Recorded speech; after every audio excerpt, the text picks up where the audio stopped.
د دې ښایسته غونډې قابل احترام صدر صاحب ډاکټر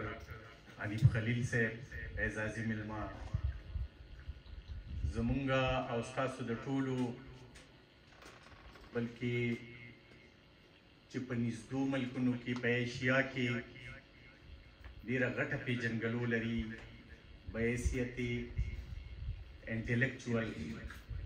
چې د ده نظر د خټک صاحب نظر زر په کرنټ او برننګ ایشو باندې فوکس کوي نن هغه هم راغلی دی زموږ د دې پروګرام مشر مېلمه دی ورسره په سټیج ناست زموږ ښاغلي مشران جمیل لالا راغلی دی ډېر خوشحاله شو چې خټک صاحب سره په یو سټیج باندې کېناست او نورالامین یوسفزی صاحب راغلی دی افسانه نګار نقاد محقق زموږ ملګری د ډېر عمر تاسو ټول لیکوالان شاعران سرګور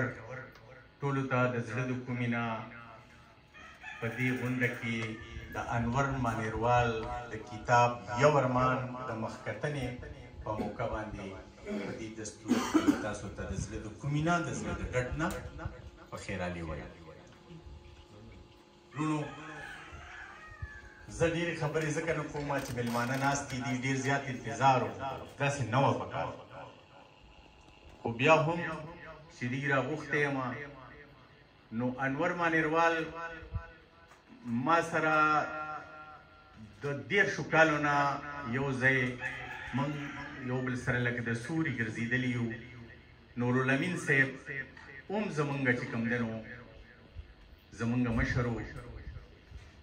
دې ته به یې ټرای کوئ دې ادبي دنیا کې